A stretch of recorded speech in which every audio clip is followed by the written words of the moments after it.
Comment entretenir la diversité spontanée des prairies permanentes?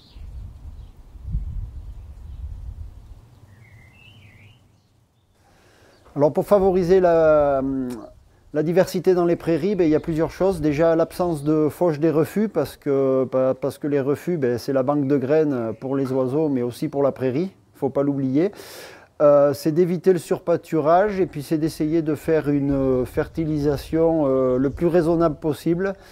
Alors historiquement c'était avec du lisier utilisé à dose homéopathique. Depuis 2-3 ans c'est plus avec du fumier.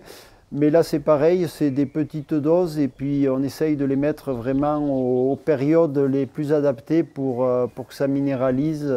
C'est plutôt l'épandage du fumier chez nous se fait plutôt en période estivale ou début d'automne. Ce qui peut paraître bizarre, mais c'est là où il est le mieux utilisé et la prairie l'exprime l'année d'après.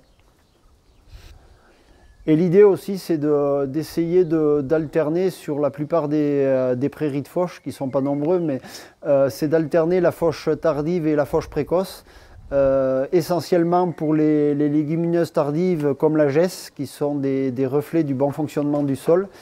Et elles ne supportent pas les fauches précoces, et elles fleurissent très tardivement, et donc si on veut les conserver, il ne faut pas récolter précocement les parcelles.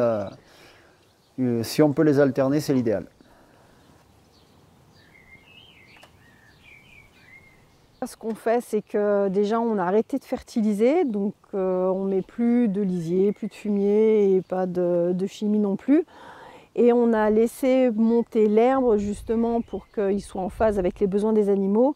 Et ça, je me rends compte que du coup, ça joue beaucoup sur... il y a beaucoup de choses qui sont revenues qui n'étaient pas, comme les trèfles, certaines légumineuses du lotier, on n'en avait plus. Et là, je vois qu'au bout de 10 ans, les choses changent, quoi. Alors déjà la fertilisation est à base de compost depuis 40 ans et de compost de fumier. Le compost, quand il est bien réalisé, est mis à dose raisonnable, on va dire, et là maintient bien la diversité des prairies. Alors si on met en excès, il va y avoir des perturbations, mais c'est la gestion de ça. Compost aujourd'hui, je suis entre 4 et 6 tonnes hectares pour maintenir le bon fonctionnement des prairies. Et on a toujours le même équilibre dans le fourrage. Alors la fauche pâture est très importante parce que ça permet de laisser un temps de repos à la prairie, au moins 2 mois, 2 mois et demi de repousse, ce qui permet à toutes les plantes de se manifester.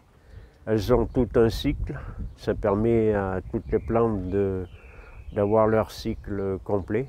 Si on fait de la pâture précoce, toujours de la pâture précoce, et bien les plantes tardives n'ont pas trop leur mot à dire. Et on favorise plutôt certaines plantes souvent agressives ou très précoces par rapport à d'autres.